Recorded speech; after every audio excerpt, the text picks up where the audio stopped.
ಆತ್ಮೀಯ H16 news ಅರ್ಥಾತ್ ಹೇ ಸೀತಾರಾಮ್ಗೆ ಸ್ವಾಗತ. ನಾನು ನಿಮ್ಮವ MI ಅಥವಾ ಮಲ್ಲಪ್ಪ ಜೋತವರು. ಆತ್ಮೀಯರೇ, ನಮ್ಮ ಅಂಗನವಾಡಿ ಕಾರ್ಯಕರ್ತೆಯರು ನಿಜವಾಗಿಯೂ ಅಂಗನವಾಡಿ ಕಾರ್ಯಕರ್ತೆಯರು ಭಾಳಷ್ಟು ಕೆಲಸಗಳನ್ನು ಮಾಡ್ತಾರೆ. ಪಾಪ ಅವ್ರಿಗೆ ಸರಿಯಾದ ಪಿಂಚಣಿ ಇಲ್ಲ, ಸರಿಯಾದ ಪೇಮೆಂಟ್ ಸರಿಯಾದ ಟೈಮಿಗೆ ಬರೋದು ಇಲ್ಲ. ಬದುಕು ನೋಡಿದ್ರೆ ದಿನ ತುಟ್ಟಿ ಆಗ್ತಾ ಇದೆ. ಯಾವ ರೀತಿ ಮಾರ್ಕೆಟ್ ಇರ್ತಾ ಇದೆ ಅಂದರೆ, ಒಂದು ಸಣ್ಣ ಸಬಸ್ಗಿ ಪಲ್ಲೆಯನ್ನು ಸೂಡನ್ನು ತೆಗೆದುಕೊಂಡು 10 ರೂಪಾಯಿ. ದಿನ ತಿಳ್ಬೇಕಾದ್ರೆ ನಿಮಗೆ ಗೊತ್ತದೆ, ಬಿಡಿಸೋ ಅವಶ್ಯಕತೆ ಇಲ್ಲ. 150 200. ಜೊತೆಗೆ ಜೋಳ 40 50. ಅಕ್ಕಿ ಇನ್ನೂ ಕೊಡ್ತೀರಿ ಪಾಪ, ಒಂದು 5 ಕಿಲೋ ಅಕ್ಕಿ ಒಬ್ಬರಿಗೆ ಎಷ್ಟು ದಿನ ಬರ್ಬೋದು? 5 ಕಿಲೋ ಅಕ್ಕಿ. ಇವೆಲ್ಲ ನೆನಪಿಸ್ಕೊಂಡ ನಾವು ಇವತ್ತು ವಿಚಾರ ಮಾಡ್ಬೇಕಾಗಿದೆ. ಏನಪ್ಪ ಅಂತಂದ್ರೆ, ಈ ಒಂದು ಇವತ್ತಿನೇನು ಹೋರಾಟದ ಪಾಪ ಅವ್ರದ್ದು ಹೆಣ್ಮಕ್ಳದು, ಈ ಹೋರಾಟಕ್ಕೆ ಒಂದು ರೀತಿ ಸರ್ಕಾರ ನಿರ್ಲಕ್ಷ್ಯತೆ ಯಾಕೆ ತೋರ್ತಾ ಇದೆ ಅಂತ ಭಾಳ ದಿನಗಳಿಂದ ಕೇಳ್ತಾ ಇದ್ದಾರೆ. ಪಾಪ ಅವರು ಒಂದು ಸ್ವಲ್ಪ ಗೌರವದಲ್ಲಿ ಹೆಚ್ಚು ಮಾಡಿರಿ, ಈಗ ಅವ್ರು ನಮ್ಮ ಪರ್ಮನೆಂಟ್ ಮಾಡಲಿ ಅಂತಲ್ಲ, ಏನೋ ಕೇಳೋದಕ್ಕೂ ಹೊಸ್ತಾ ಇದ್ದಾರೆ. ಪಾಪ ಅವರು ಒಂದು 10,000 to 15,000 ತನಕ ಮಾಡಿದರೆ ಅವ್ರು ಮನೆ ನಡೆದ್ರೆ ಅವ್ರು ಮತ್ತೆ ಮೌನಾಗಿ ಬಿಡ್ತಾರೆ. ನೀವು ಇನ್ನೂ ಸವಲತ್ತುಗಳು ಕೇಳೋ ಸಚಿವಗಳಿಗೆ ಯಾರೂ ಇಲ್ಲ ಇವತ್ತು. ಯಾಕಂದರೆ ಅಸಂಘಟಿತ ಕಾರ್ಮಿಕರು ಪಾಪ ಬದುಕೋದು ಕಷ್ಟ ಆಗಿದೆ. ಇವತ್ತೊಂದು ಕುಟುಂಬ ನಡಿಬೇಕಾಗಿದ್ರೆ, ಒಂದು ಗಂಡ ಹೆಂಡತಿ ಮಕ್ಕಳು ನಡಿಬೇಕಾಗಿದ್ರೆ ತಿಂಗಳಿಗೆ ಕಡಿಮೆ ಅಂದರೂ ಮನೆ ಬಾಡಿಗೆ ಎಲ್ಲ ಹಿಡಿದ್ರೆ 20,000 ರೂಪಾಯಿ ಖರ್ಚು ಬರ್ತದೆ. ಮಕ್ಕಳ ಎಜುಕೇಷನ್, ಆರೋಗ್ಯ, ಜೊತೆಗೆ ಹೊಟ್ಟೆಗೆ ಊಟ, ಇವತ್ತು ಶಿಕ್ಷಣ ತುಟ್ಟಿ, ಪ್ರೈವೇಟೈಸೇಷನ್ ಎಲ್ಲ ಕಡೆ. ಒಳಗೆ ಹೋದ ತಕ್ಷಣ ಡೊನೇಷನ್ ಅಂತಾರೆ, 50,000 ಡೊನೇಷನ್ ಪ್ರೈವೇಟ್. ಪಾಪ ಎಷ್ಟು ಮಕ್ಕಳಿಗೆ ಈಗ ಅಂಗನವಾಡಿ ಕಾರ್ಯಕರ್ತರಿಗೆ ಅಷ್ಟು ರೊಕ್ಕ ತುಂಬಿ ತಮ್ಮ ಮಕ್ಕಳಿಗೆ ಕಳಿಸ್ಲಿಕ್ಕೆ ಸಾಧ್ಯ ಇದ್ದಾರೆ. ಅದನ್ನೂ ಮಾಡಿದ್ದಾರೆ ಒಂದಿಷ್ಟು ರೂಲ್ಸ್. ಅದನ್ನು ಓಡಾಡಬೇಕಾದ್ರೆ ತಹಸೀಲ್ದಾರ್ ಆಫೀಸು ಅಲ್ಲಿ ಸರ್ಟಿಫೈ ಮಾಡಬೇಕಾದ್ರೆ ದೊಡ್ಡ ಗದ್ದಲ. ಪ್ರೈವೇಟ್ದವ್ರು ಸುಲಭವಾಗಿ ಅವ್ರನ್ನ ಒಳಗೆ ಬಿಟ್ಕೊಳ್ಳೋದಿಲ್ಲ. ಗೌರ್ಮೆಂಟ್ ಸ್ಕೂಲ್ಗಳು ಸರಿಯಾಗಿ ಟೀಚ್ ಮಾಡೋದಿಲ್ಲ. ಯಾಕಂದ್ರೆ ಅಲ್ಲಿ ಟೀಚರ್ ಕಡಿಮೆ ಇದ್ದಾರೆ ಪಾಪ. ಹೀಗಾಗಿ ಒಂದರಿಂದ ಒಂದು ಸಮಸ್ಯೆ. ಜನ ಪಾಪ ಅವ್ರು ಅಂಗನವಾಡಿ ಕಾರ್ಯಕರ್ತರು ಕೇಳೋದ್ರಲ್ಲಿ ಭಾಳ ಅರ್ಥದ. ಅವ್ರು ಸುಮ್ಮನೆ ಕೇಳ್ತಾ ಇಲ್ಲ. ಬೆಂಗಳೂರು ಅಂತ ಊರಿಗೆ ಬಂದು 1 ಬಸ್ಸು 2 ಬಸ್ ಇದ್ದು ಆ ಸ್ವತಂತ್ರ ಉದ್ಯಾನದಲ್ಲಿ ಕೂತ್ಕೊಂಡು ಯಾರ್ಯಾರು ಸಂಘಟನೆ ಮಾಡಿರ್ತಾರೆ, ಸಂಯೋಜನೆ ಮಾಡಿರ್ತಾರೆ ಸಂಘಟಕರು. ರಾಜ್ಯ ಸಂಯುಕ್ತ ಅಂಗನವಾಡಿ ನೌಕರರ ಸಂಘ ಒಂದು ಮಾಡ್ಕೊಂಡಿದ್ದಾರೆ. ಅದರ ಮೂಲಕ ಇವರು ಹೋರಾಟ ಮಾಡ್ತಾ ಇದ್ದಾರೆ. ಪಾಪ ಆ ಸಂಘ ಮಾಡ್ಬೇಕಾದ್ರು ಪಾಪ ಇವ್ರು ಕೈಯಿಂದ ದುಡ್ಡು ಹಾಕ್ಬೇಕು ಹೆಣ್ಮಕ್ಳು. ಇವರು ಈ ಒಂದು ಅಂಗನವಾಡಿ ಸಹಾಯಕ ಕಾರ್ಯಕರ್ತೆಯರು ಯಾಕಪ್ಪ ಅಂತಂದ್ರೆ, ಯಾವ ಸಂಘ ಆದರೂ ರಿಜಿಸ್ಟ್ರೇಷನ್ ಆಗಬೇಕು, ಮತ್ತೇನೋ ಆಗಬೇಕು, ಅದು ನಡಿಬೇಕಲ್ರಿ. ಅದಕ್ಕೆ ಮಿನಿಮಮ್ ಒಂದಿಷ್ಟು ಏನಾದರೂ ಕೊಡಬೇಕಲ್ಲ ಹೊಟ್ಟೆಗೆ. ಅದು ಸಹಿತ ಕೊಡೋದು ಸ್ಥಿತಿ ಒಳಗೆ ಪಾಪ ಅನೇಕ ಅಂಗನವಾಡಿ ಕಾರ್ಯಕರ್ತರಿದ್ದಾರೆ. ನಮ್ಮ ದುರಂತದ ಇಂಥ ಸಂಘಟನೆಗಳಿಂದ ಸಹಿತ ಹೆಣ್ಣುಮಕ್ಕಳ ಶೋಷಣೆ ಅಥವಾ ಇನ್ನುಳಿದ ಶೋಷಣೆ ಆಗ್ತಿರ್ತದೆ. ಅದು ಬೇರೆ ಮತ್ತು ಇನ್ನೊಂದು ಚರ್ಚೆ.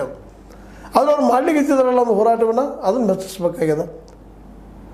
ಎಲ್ಲ ನೆಲೆಯಲ್ಲಿ ಸರ್ಕಾರಕ್ಕೆ ಬೆನ್ನ ಹತ್ತಿದ್ದಾರೆ. ಪಾಪ ಬೆಂಗಳೂರು ದೂರ ಊರುಗಳಿಂದ ಬಂದು ನಿಂತಿದ್ದಾರಲ್ಲ, ಅವ್ರ ದಿನನಿತ್ಯ ವೆಚ್ಚ ಅಂದರೆ ಖರ್ಚು ಏನಾಗಬಾರ್ದು. ಆ ಹೆಣ್ಮಕ್ಳು ಇರೋದ್ರಿಂದ ಸ್ವತಂತ್ರ ಉದ್ಯಾನವನದಲ್ಲಿ ಸರಿಯಾದ ಅವ್ರ ಬೆಳಗ್ಗೆ ಶೌಚಾಲಯ ಪ್ರಶ್ನೆ, ಮತ್ತೆ ಅವ್ರ ಪ್ರಶ್ನೆ, ವಾಶ್ರೂಮ್ ಬಾತ್ರೂಮ್ ಎಲ್ಲ ಸಮಸ್ಯೆಗಳು.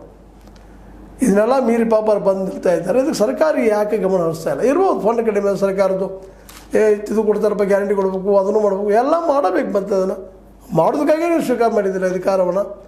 ಮತ್ತು ನಿಮ್ಮನ್ನು ಬಿಟ್ಟು ಮತ್ತೆ ಯಾರನ್ನು ಕೇಳಬೇಕು? ಅವರು ಹಿಂಗೆ ದಿನಗಳನ್ನು ಮುಂದೂಡೋದ್ರಿಂದ ಸಮಸ್ಯೆ ಪರಿಹಾರ ಆಗೋದಿಲ್ಲ, ಇನ್ನೂ ಅಷ್ಟು ಭೀಕರ ಆಗ್ಲಿಕ್ಕಂತಂದ್ರೆ.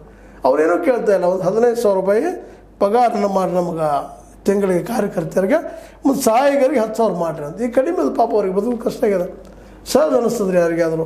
ಒಂದು ಸರ್ಕಾರಕ್ಕೆ ಇದು ಕೇಳ್ತಾ ಇದ್ದಾರೆ. ಅತ್ಯಂತ ಕಡಿಮೆ ಪೇಮೆಂಟ್ ಇವತ್ತಿಂದು ಲೆಕ್ಕ ಹಾಕ್ಕೊಂಡು ಇವತ್ತು ಸಿದ್ದರಾಮಯ್ಯನವರು ಅವರ ಬಗ್ಗೆ ಒಂದು ಒಳ್ಳೆಯ ನಿರ್ಧಾರ ತೆಗೆದುಕೊಳ್ಳೋದು ಭಾಳ ಅನಿವಾರ್ಯ ಇದ್ದಾರೆ. ಅನೇಕ ಸಮಸ್ಯೆಗಳು ತೆಗೆದುಬಿಡ್ರಿ, ಅದೆಲ್ಲ ಬೇರೆ ಮಾತು. ಹಾಗೆಂತಂದ್ರೆ ಮತ್ತೆ ಒಳ್ಳೆಯದು ಜ್ಞಾಪಿಸ್ಬೇಕಾಗಲ್ಲ ಸಿದ್ದರಾಮಯ್ಯನವ್ರಿಗೆ. ಸಾಕಷ್ಟು ಟ್ಯಾಕ್ಸ್ ತುಂಬ್ತಾರೆ ನಮ್ಮ ಜನ. ಆ ಟ್ಯಾಕ್ಸ್ ದುಡ್ಡು ಎಲ್ಲೆಲ್ಲರೂ ಹೋಗ್ತದೆ. ಒಂದು ಖರ್ಚು ಬಿಡುಗಡೆ ಮಾಡಿರಿ. 4 ಲಕ್ಷ ಕೋಟಿ ನೀವು ಸರ್ಕಾರ ಕೊಡಿದ್ರಿ ಕೇಂದ್ರ ಸರ್ಕಾರಕ್ಕೆ, ಅದು ಇಲ್ಲಿ ಹೋಗ್ತಾ ಅವ್ರು ಹೇಳ್ತಾರೆ. ಆದರೆ ಸಂಗ್ರಹ ಮಾಡಿ ಅದ್ರ ನಿಮ್ಮ ದುಡ್ಡು ಎಷ್ಟು ಬಂತು, ಎಷ್ಟು ಖರ್ಚು ಮಾಡಿರಿ, ಯಾವುದು ಖರ್ಚು ಮಾಡಿದ್ರಿ, ನಿಮ್ಮ ಸರ್ಕಾರದ ಉತ್ಪನ್ನಗಳೇನು, ಇವೆಲ್ಲ ನಮ್ಮ ಜನಕ್ಕೆ ತಿಳಿಸ್ರಿ. ನಿಮ್ಮಲ್ಲಿ ಸಾಧ್ಯ ಇಲ್ಲ ಅಂದ್ರೆ ಖಜಾನೆ ಖಾಲಿ ಆಗಿದ್ರೆ ಖಜಾನೆ ಖಾಲಿ ಆಗಿದೆ ಅಂತ ಹೇಳಿಬಿಡ್ರಿ. ಪಾಪ ಕೇಳಿದ್ರೆ ಬಿಡ್ತಾರೆ, ನೋಡೋಣ್ರಿ. ಯಾಕಂದರೆ ಖಜಾನೆ ಖಾಲಿ ಆಗಿದೆ ಅಂದ್ಕೊಂಡು ನೀವು ಇಲ್ಲ ಅಂತೀರಿ, ಮತ್ತು ಎಲ್ಲ ಸರಿ ಸುರಕ್ಷತೆ ಅಂತ ಹೇಳ್ತೀರಿ. ಎಲ್ಲ ನಾವು ಗ್ಯಾರಂಟಿ ಕೊಡ್ತಾಯಿದ್ರಿ ಇಲ್ಲ ಅಂತಾರೆ. ಇನ್ನೂ ಕೆಲವೊಂದು ಹಿಂದೆ ಮುಂದೆ ಆಗ್ತಾಯಿದ್ದಾವೆ, ಇಲ್ಲಂತೂ ಅಲ್ಲ. ಆದರೆ ಪಾಪ ಇವರು ಅಂಗನವಾಡಿ ಕಾರ್ಯಕರ್ತರಿಗೆ ಬದುಕೋದಕ್ಕಾಗಿ ಮತ್ತು ಮನೆಯಲ್ಲಿ ಕೆಲವು ಅನೇಕ ಸಮಸ್ಯೆಗಳು ಬರ್ತಿರ್ತಾರೆ. ಒಂದು ಮನೆಯಿಂದ 4 ಜನ ಇರೋದಿಲ್ಲ. ಅಪ್ಪ ಇರ್ತಾನೆ, ಅವು ಇರ್ತಾಳೆ, ಮಾವು ಇರ್ತಾಳೆ, ಅತ್ತೆ ಇರ್ತಾಳೆ, ಮತ್ತೆ ಇರ್ತದೆ. ಕೆಲವು ಕೌಟುಂಬಿಕವಾಗಿ ವಿಧವೆಯರು ಇರ್ತಾರೆ, ಪಾಪ ಯಾರೋ ಮಕ್ಕಳು ಜೋಪಾನ ಮಾಡ್ಬೇಕಾಗಿದೆ, ಅಣ್ಣ ತಮ್ಮ ಮಕ್ಕಳು ಜೋಪಾನ ಮಾಡ್ಬೇಕು, ಎಲ್ಲರೂ ಉದ್ಯೋಗ ಇಲ್ಲಲ್ರಿ 90% ಜನಕ್ಕೆ.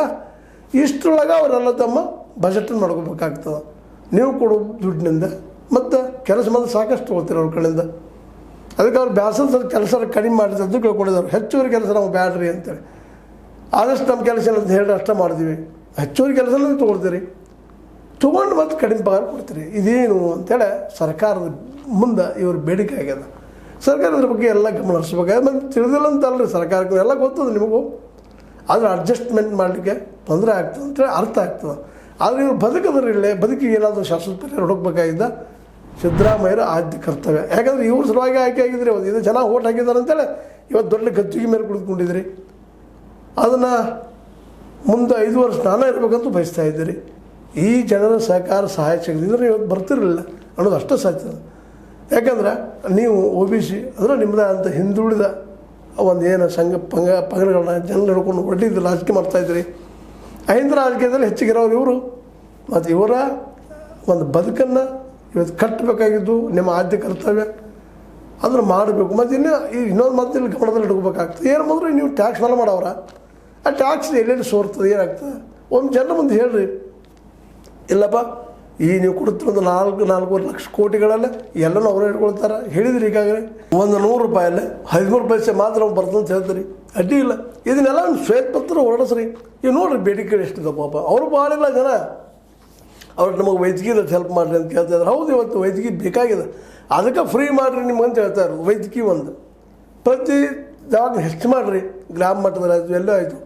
ಅಲ್ಲಿ ಖರ್ಚು ಶಿಕ್ಷಣಕ್ಕೆ ಮತ್ತು ವೈದ್ಯಕೀಯಕ್ಕೆ ಖರ್ಚು ಕಡಿಮೆ ಆದ್ರೆ ಅವ್ರು ನಿಮ್ಮನ್ನು ಕೇಳೋದು ಇಲ್ಲ.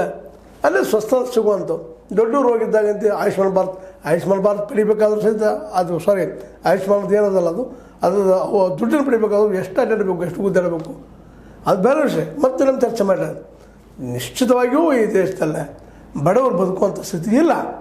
ಇವತ್ತಿನ ಏರ್ ಮಾರ್ಕೆಟ್ದಲ್ಲೇ ಭಾಳ ಕಷ್ಟದ ಕೆಲಸ ಅದ. ಅದಕ್ಕೆ ಅವ್ರು ಬೇಡ್ತಾ ಇರೋದು ಮುಖ್ಯವಾಗಿ ಈ ದೇಶಕ್ಕೆ ಬೇಕಾದ 2 ಫ್ರೀ, ಒಂದು ಶಿಕ್ಷಣ, ಇನ್ನೊಂದು ಆರೋಗ್ಯ. ಇದು ನೀವು ಮಾಡಿದರೆ ನೀವು ಕೊಡುವಂಥ 10,000 ಬದುಕ್ತಾರೆ ಅವರು. ಅದು ಮಾಡ್ತಾಯಿಲ್ಲ. ಸರ್ಕಾರಿ ದವಾಖಾನೆಗೆ ಹೋದ್ರಲ್ಲಿ ನಿಮ್ಮ ಸರಿ ಔಷಧ ಸಿಗೋಗಿಲ್ಲ. ಏನು ರಿಪೋರ್ಟ್ಸ್ ಬರ್ತಾಯಿದ್ದಾವೆ ನಿಮಗೆಲ್ಲ ನೋಡಿದ್ದೀವಿ ನಾವು. ಗುಳಿಗಳು ಇರೋದಿಲ್ಲ, ಮತ್ತೂ ಇರೋದಿಲ್ಲ, ಅದು ಯಾರೂ ಇರೋದಿಲ್ಲ, ಕೆಲವು ಡಾಕ್ಟರ್ಸೇ ಇರೋದಿಲ್ಲ. ಇವತ್ತು ಎನ್ಕ್ವೈರಿ ಮಾಡಿಸಿ ಎಲ್ಲ ಪ್ರತಿಯೊಂದು ನಡಕೇನೋ ಮಾಡಿದ್ರಿ, ಶುರು ಮಾಡಿದ್ರಿ, ಒಳ್ಳೆ ಮಾಡಲಿಕ್ಕೆ ಸರ್ ಬಂದು ಮತ್ತೆ ಮೌನ ಆಗಿಬಿಡಿ. ವ್ಯವಸ್ಥೆ ಅಧ್ವಾನದ. ಅದಕ್ಕಾಗಿ ಆ ಹೆಣ್ಮಕ್ಳಿಗೆ ಕೇಳೋದ್ರಲ್ಲೇ ಅರ್ಥದ, ಅವ್ರ ಬೇಡಿಕೆಯಲ್ಲಿ ಅರ್ಥದ, ಅವ್ರ ಬದುಕ ನಡೀತಾ ಇಲ್ಲ. ಮತ್ತು ಸರ್ಕಾರಿ ಸವಲತ್ತುಗಳು, ಸರ್ಕಾರಿ ದವಾಖಾನೆಗಳಲ್ಲಿ ನಿಮಗೆ ವೈದ್ಯರು ಹೇಳಿದಿಲ್ಲ, ಔಷಧಿ ಸಿಗೋದಿಲ್ಲ, ವೈದ್ಯರು ಹೊರಗೆ ಬರೆದು ಕೊಟ್ಬಿಡ್ತಾರೆ. ಸ್ಕ್ಯಾನಿಂಗ್ ಬರಲಿ ಮತ್ತೆ ಬರಲಿ, ಹೊರಗೆ ಔಟ್. ಇಂಥ ಪರಿಸ್ಥಿತಿ, ದುಸ್ಥಿತಿ ಈ ಮಹಿಳೆ ಇರ್ತದೆ. ಈ ಮಹಿಳೆಯರ ಬಗ್ಗೆ ಒಂದು ಕಾಳಜಿ ವಹಿಸಿ ಸಿದ್ದರಾಮಯ್ಯನವರು ಮತ್ತು ಅದೇ ರೀತಿ ನಮ್ಮ ಇನ್ನುಳಿದ ಸಮಾಜ ಕಲ್ಯಾಣ ಇಲಾಖೆ ಒಂದು ಸಚಿವರು ವಿಶ್ವಾಸಕ್ಕೆ ತೆಗೆದುಕೊಂಡು ಈ ಒಂದು ಅಂಗನವಾಡಿ ಕಾರ್ಯಕರ್ತರಿಗೆ 15,000, ಅವರ ಸಹಾಯಕರಿಗೆ 10,000 ಪೇಮೆಂಟ್ ಮಾಡಿ, ಅದ್ರ ಜೊತೆಗೆ ಇನ್ನೊಂದು ಕೇಳಿದ್ದಾರೆ ಬೇಡಿಕೆಗಳು. ಕೆಲಸ ಹೆಚ್ಚಾಗ್ದಂಗೆ ಮಾಡಿರಿ ಅಂತ ಏನೋ ಕಡೆ ಹೇಳ್ಕೊಂಡಿದ್ದು, ಹೆಚ್ಚುವರಿ ಕೆಲಸಗಳು ಬೇಡ ಅಂತೇಳಿ. ಅದು ನೋಡಿರಿ, ಯಾಕಂದರೆ ಎಲ್ಲ ಕೆಲಸ ಮಾಡ್ತಾ ಇದ್ದಾರೆ ಅವರು. ಹೆಚ್ಚು ಬೇಡ ಅಂತ ನಮ್ಗೆ ಹೇಳೋಕ್ಕೆ ಆಗೋದಿಲ್ಲ, ದುಡಿಲಿ ಆದಷ್ಟು. ಯಾಕಂದರೆ ಇವತ್ತಿನ ಓಪನ್ ಮಾರ್ಕೆಟದಲ್ಲ ಇಷ್ಟು ಸಿಗೋದು ಕಷ್ಟ ಅದು. ಪ್ರೈವೇಟ್ ಕಂಪ್ನಿಗೂ ಆದರೆ 9 ತಾಸು ದುಡಿಸ್ಕೊಳ್ತಾರೆ, 9-10 ತಾಸು, 12 ತಾಸು, ಕೊನೆಗೆ ಹೋಗಿ ಮುಂದೆ 200-300. ಅದು ಕಾಂಟ್ರಾಕ್ಟ್ ಲೇಬರ್. ಒಬ್ಬ ನಡಕಿರ್ತಾನೆ ಏಜೆಂಟ, ಅವ 500 ತೊಗೊಂಡು ಅದ್ರ ನಿಮಗೆ 300 ಕೊಟ್ಟು ಕಳಿಸ್ತಾನೆ. ಅದಕ್ಕಿಂತ ಇದು ಒಳ್ಳೇದು ಅಂತ ಇದನ್ನು ಜ್ಞಾಪಿಸ್ಬೇಕಾಗಿದೆ. ಈ ಸಂದರ್ಭದಲ್ಲ ನಾವು ಕೇಳೋದೇನು ತಪ್ಪಲ್ಲ, ಕಾರ್ಯಕರ್ತೆಯವರು ಕೇಳೋದು ಸರಿ ಅದ. ಜೊತೆ ಒಂದು ಹೆಚ್ಚುವರಿ ಕೆಲಸ ಮಾತ್ರ ಮಾಡ್ಕೊಂಡು ಹೋಗ್ತಾರೆ. ಯಾಕೆ ಹೋಗಲೇಬೇಕು ಪಾಪ, ಯಾಕಂದ್ರೆ ಅದು ಬಿಟ್ಟರೆ ಬೇರೆ ಬದುಕಿಲ್ಲ ಅನ್ನೋದನ್ನು ನೆನಪಿಸ್ಕೊಳ್ತಾ ಈ ಎಲ್ಲ ದಿಶೆಯಲ್ಲಿ ಈ ಒಂದು ಅಂಗನವಾಡಿ ಕಾರ್ಯಕರ್ತೆಯರ ಬಗ್ಗೆ ಮತ್ತು ಅವ್ರ ಸಹಾಯಕರ ಬಗ್ಗೆ ಸರ್ಕಾರ ಒಂದು ಕರುಣಾಮಯಿಯಾಗಿ ಪರಿಹಾರ ಮಾಡಿ ಅನ್ನೋದು ನಮ್ಮ ಸಿದ್ದರಾಮಯ್ಯದ ಒತ್ತಾಯ, ಜೊತೆಗೆ ಒತ್ತಡ ಅಂತ ಹೇಳ್ತಾ. ಇದೆಲ್ಲ ನಿಮ್ಗೆ ಲೈಕ್ ಆಗಿರ್ಬೋದು, ಲೈಕ್ ಮಾಡಿ, ಶೇರ್ ಮಾಡಿ, ಕಾಮೆಂಟ್ ಮಾಡಿ, ಜೊತೆಗೆ ಸಬ್ಸ್ಕ್ರೈಬ್ ಒಂದು ಹೋಗ್ಬೇಡ್ರಿ. H16 ನ್ಯೂಸ್, ಇದು ಸತ್ಯದ ಕೈಗನ್ನಡಿ. ವಂದನೆಗಳು.